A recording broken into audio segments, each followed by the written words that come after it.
my observations briefly, I kind of bullet pointed it from the Joe Lacob conversation on the TK show.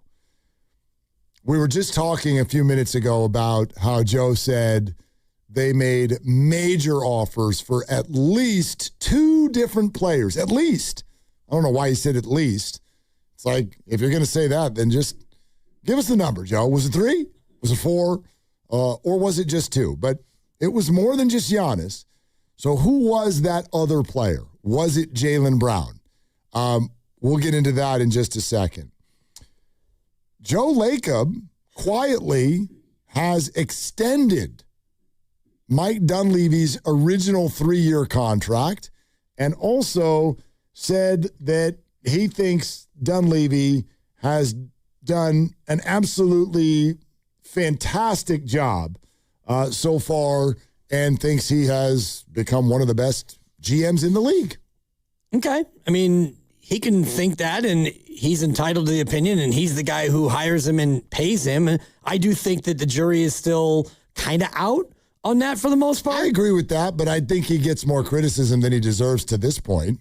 Don't you agree with that? I would agree to the extent that, you know, fans are really, really down on him. And you mentioned the draft. This is the first time he's had a lottery pick, and I think that he might have nailed it. We don't really know yet. And he did acquire Jimmy Butler, and whether or not he tried to do big things at the deadline and in the offseason and couldn't, it doesn't mean that he's a failure because trades are hard. We know that. Here's what Lacob said about Dunleavy. I don't know if we've disclosed it, but he's one of the best right now. I don't care what anybody says. This guy's one of the best GMs in the league. I love him. I think he's great, really smart, incredibly hardworking.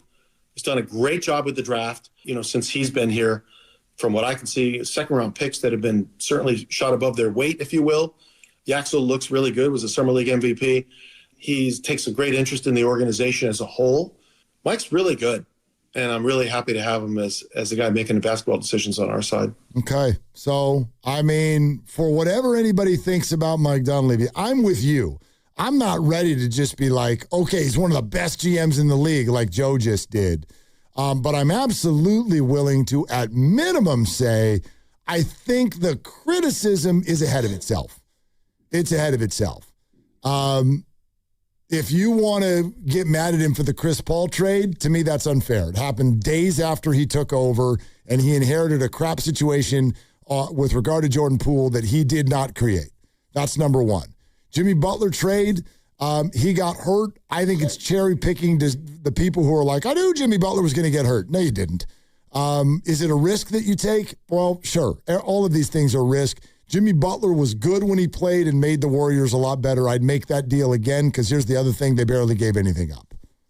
So there's that. And then I've said what I've said about the draft picks. Like just about every draft pick has overperformed his draft spot. Is that not fair? I suppose. I mean, you get to TJD, and he was a late second, and he played. He made the team, right? Yeah, if you're late second and you're in the league, that's a win. Right, you're not here anymore, but I guess you look at Pods, and I think that he's outperformed his draft spot, and Yaxel we don't yet know, and the rest of them are second-rounders. So, okay, you took a guy in the second, and Will Richards 1 year in. Has he outperformed being a second-round pick? Probably, but it's still too early. He had this to say. This was kind of fun to go back in time and listen to him talk about the Steve Kerr conversations as to whether or not he was going to stay and how they arrived at the situation they're now in. Steve was trying to figure out what he wanted to do. We also were looking at the situation, and I think they were incredibly productive discussions and a meeting of the minds. And, you know, you just don't let go of a Hall of Fame coach just to let go of a Hall of Fame coach. I mean, just to make change. And I was very impressed in our discussions that he felt he could have done a better job last year. We certainly can do a better job too at some of the things we do, but he wanted to evaluate it in great detail and really talk about the near term and what he wanted to get out of it, what we wanted to get out of it.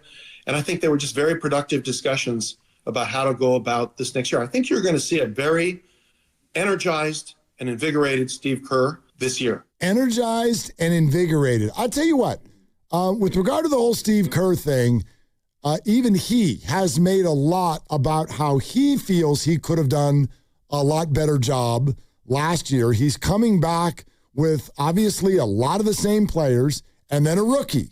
And he damn well knows the reputation he has for not necessarily wanting to go all in on rookies. It's a different time. I happen to believe that he will give Yaxel a very big runway, but we'll see. I am intrigued to see if things look different from Steve Kerr this year. They have to look different, and you're right that they automatically, I believe, will look different. And it's not so much that, Yaxel's a rookie and therefore he's not going to play. I think it's because Yaxel is 24 years old and therefore he's going to play. I think that Steve has had a reluctance in the past of playing rookies who just are young and not ready. Yaxel Lendeborg played 6 years of college basketball, 3 in JC and then 3 at D1, and he just won the national championship, and he's kind of a grown man already. So he gets treated differently than the majority of rookies, and everyone who wants to say that he doesn't play young people, those are the same people who think that Pod sucks, and he played Pods a ton as a rookie, if we can all remember that. And so to me, you can't have both of those beliefs, like Steve doesn't play young people and Steve played Pods too much. Well, he played Pods a ton as a rookie, so maybe he doesn't hate rookies. Now, you've joked, and maybe I should ask if you're actually joking. What was it? Clean up on Isle Dunleavy? Yeah. Okay. Yeah. Do you mean that, by the way? Do you actually think that Joe was setting out to clean up Mike Dunleavy's press conference from the day before? I don't know if it was coincidence that that he happened to appear on Tim Kawakami's podcast, but the way he answered that to me felt like, not that he had to go out and clean it up, but he did. And I don't think that Dunleavy necessarily made a huge mess of it, but the way he answered questions, I thought was eyebrow raising at the very least. Here's the biggest one. If you want to go down that road of Lacob cleaned up something from Dunleavy, I don't think Dunleavy made a mess here, but here's one thing, and you and I did a lot of the show on this yesterday. So in listening to Mike Dunleavy the day before, he was talking about the Steph Curry extension, and I think he accurately was like, this is up to Steph, but then maybe gave a little bit too much credence to two things. And I don't think he did this on purpose, but just the way he spoke about it sort of opened the door to two things that maybe he didn't want to open the door to. One of them was the idea of Steph wanting to leave. And the way Mike talked about it was kind of like, hey, if he asks, we won't be happy about it, but we'll do it. And then the other thing he did was talk about Steph Curry's health.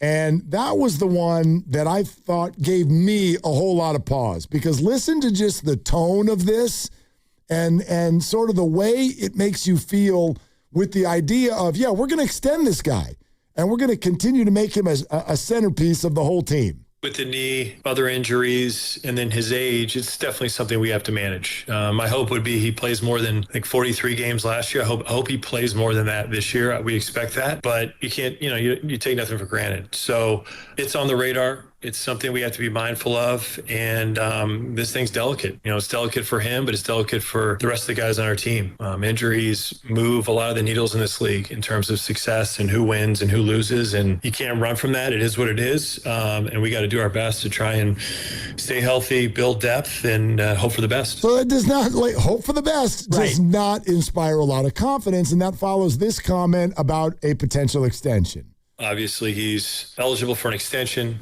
coming up at the end of this month, and we'll talk through all that stuff and can't speak on it much right now. But I'm pretty confident Steph will finish his career here. But ultimately, it's his call, his decision, whether that's allowing his contract to run out and move on, or look, if he comes to me and wants to be moved, Joe and I will talk it through. It we wouldn't love it, but he's earned the right to where he wants to do those things. So, but as far as the messaging or any idea that he would be anywhere else, that's not a thing we're looking at or he's looking at. Okay. So again, it's not like a bad answer. It just felt to me, there's quirks here.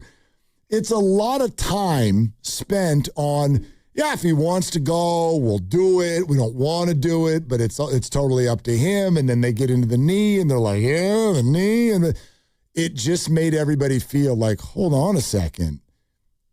Are we really is this really on the table?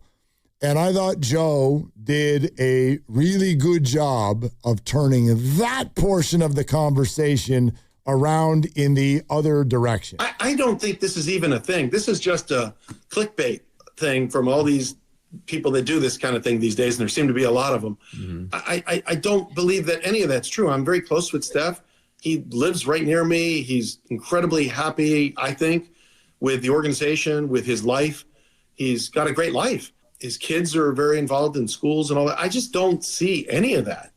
I've never heard a word about that, and I can't imagine it. And we certainly don't want him to go anywhere. That idea that somehow we want him to go, we do not want Steph Curry to go anywhere. Love Steph Curry, and we think he's a great player. I just think people are completely making a bunch of crap up. It's just totally not true. Okay, so he's just making up a bunch of crap. And he actually just kind of distilled Dunleavy's answer down to what should have been said in the first place, which is, we don't want him to go anywhere.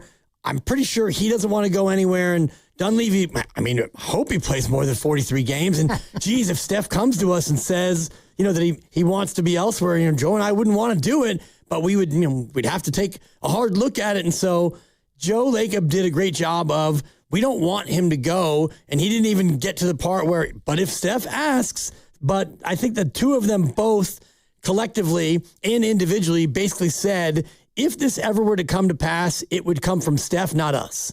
And that's where I think, not that Joe Lacob needed to do this. No, but it's smart. And it's smart, and the way he answered it was much cleaner and tighter, as opposed to, I hope he plays 43 games. And, because I think the sense of the Dunleavy one is, if he doesn't play 43 games, ...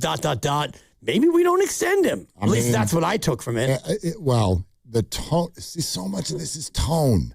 And that's why I'm telling you, I thought Joe Lacob did a great job yesterday with his conversation with TK. This isn't saying like, rah, the Warriors are going to win it all this year. I just mean, when you walk away from these interviews, how do you feel? What's the tone that was set? I can't sit here today and promise you that Steph Curry's never going to wear another uniform, but when I walk away from the Lacob conversation, he makes it sound kind of ridiculous. Steph Curry leaving and the substation are the same thing. Ridiculous. Like, this is preposterous. I don't even know where this is going to go next. And your point is well taken, which is that it's smart by the Warriors to very much paint a very fine picture. If Steph Curry ever wears another uniform, it's because Steph Curry wanted to wear another uniform. Like, hell, we're going to do this. But I'll add that it doesn't feel to us like Steph Curry has any interest in doing that either. And Steph has indicated the same thing. And so set that tone. It's like, I'm not going to go on a podcast and say, there's no chance that Steph ever leaves. He doesn't want to do that because he's not Steph. He doesn't want to speak for the guy. But set the tone that he's like, look, anything in this world is possible. But I'd like to let you all know that to us, this sounds preposterous. Preposterous. Right. There is no scenario where we would willfully have Steph Curry ever wear another uniform, number one. And there has been literally zero indication from him that he ever wants to do that. So the fact that the conversation is even where it is it's laughable to them. And that's setting a tone. That's perfect. Exactly. And he's right about the clickbait nature of it, but I don't think that Mike Dunleavy helped to tamp down the potential for that clickbait by saying things like, boy, I hope he plays 43 games, and we have no plans to trade him. But if he ever came to us now, honestly, if he ever came to us, we definitely, Joe and I would have to talk about it, and we'd have to consider it. Well, we'd do it. But he was the one who put that out there, and so if you are one of these clickbait people or clickbait sites, and you hear that, it's like, would Steph Curry come to them and ask for a trade? Where might Steph go? What are the 5 best fits for Steph Curry? Not going anywhere. He's not, but going anywhere. I don't think that Mike Dunleavy did. No, I agree with you. He didn't do any favors to tamp this down. He made it feel, he didn't mean to, but he made it feel more real than it needs to feel, at least right now. Look, if this were to come up in the future, all right, you deal with it then. In this moment, this is preposterous. But on August 30th, if he doesn't have an extension, it becomes less preposterous, a little bit less. I think the perception of it absolutely will. I don't think necessarily the reality does. Agreed. That's part of what I was talking about yesterday. I actually think it might be really smart for both sides to just sit and wait. There's as long as you're all on the same page, there is no reason to worry about just saying, let's handle it at the end. We will not take any of your dollars and let's handle it at the end. And they're big enough people to realize that the world will run with that and they'll freak out. It's no different than all of the people who were like, I mean, how many people, and I haven't seen enough of you raise your hands yet, who were like, you know what, this Draymond opt-out thing, these two are playing a game of chicken with each other. And Draymond actually might want to just follow LeBron. And the Warriors let him opt out so that they know they can just show up at his house one day and be like, ha, tricked you. We're not signing you back. You're gone. Or this, that, all of this stuff that people do. No. The Warriors and Draymond looked at each other and went, just opt out so we can try LeBron. And if not, opt back in. Good. Cool. See you tomorrow. That's how I'm very confident it went. But people's minds will wander and they will run with stuff. And the same thing will happen if Steph does not get an extension. But I could equally make the case that if you pull your emotion out of it, a guy with runner's knee getting 2 more years for max money on top of next year is probably ludicrous, even for Steph. It's money, and that's great. There's something he doesn't need. You know what I mean? Sure, he wants it if he deserves it, but I don't know why. Why would Steph, if he has the promise of that max money, provided that it's appropriate at the end of the year, why would he feel like that helps him win? And that's the right thing to do if even he doesn't know if he can get through a full season on his leg anymore. Depends on what his ultimate motivation is. If his number one motivation is to win, like LeBron seems to be, my family, I need to be close to my family. I'm going to Philadelphia, 3 time zones away. It's clear that he was more interested in trying to win another championship. And if Steph is in that mindset and the Warriors aren't in a spot to do that with him making $67 million on an extension, then yeah, he might go out there and take less. Can we go back to the Jaylen Brown thing? Sure. Check this out. This was the moment of the pod where I went, it just got a little awkward. So TK asks Joe, were you guys in on Jaylen Brown? And listen to, again, the tone. Listen to the way he answers this. Well, I was not, but Mike certainly had discussions. I think it's been reported, they canvassed the entire league, and they wanted a lot. And I think they, for whatever reason, made the decision they did, let's just put it that way, to a division rival, which is unusual. Can't really say much more about it than that. He's a member of another team, and he's a good player. I mean, there's so much there. First of all, even just the way he ended it. Hey, he's a good player. They canvassed the league. They wanted a lot. And then he was like, and for whatever reason, they took the offer that they took. That spoke to me. Because when that news broke, and you know this, Grandy and I were sitting here on the air, and I still to this day, I cannot understand that that's all they got for Jaylen Brown. And it sounds to me like Joe Lacob feels like, whether it was from the Warriors or someone else, there were better offers out there that the Celtics did not take, or they saw this offer that they did take as better than those. And Joe's like, you'd have to ask them why they took that offer. Got no idea. I wonder how much of this ever gets to be personal, where Joe Lacob used to be a part of Celtics ownership. Joe Lacob has gone out and won 4 championships. He's light years ahead. And if you're another owner and you have competing offers, and maybe the Warriors offer was better, maybe it wasn't, but if you're looking at offers on balance that are very similar, you may want to just go inside your own conference as opposed to doing Joe Lacob a solid. I don't know. It does happen. We always hear that Mark Davis would never deal with the Niners. Yeah, relationships matter. And you know what? That's a good observation on your part. I hadn't thought of that. Maybe that's it. Hey, it's time to toast the sparkling performance of the week. Presented by J Vineyards. Kayla Charles, came up big during last night's yet another win. Valkyries 91-71 against the Chicago Sky at Chase Center. Charles with a season-high 15, one away from her career high. Throw in 5 boards and 3 steals, and you got yourself a night. The Valks posted a franchise-high 16 steals, 8 players each recording 1 or more. The victory is Golden State's 24th of the year. That eclipses last year's total of 23. Remember when you asked me if the Valkyries would go over or under 22.5? Yeah. There's a long way to go, and that's already in the rearview mirror. Damn, dude. They don't lose. Fade. 24-9? I think they've won 14 of 16. Whoa.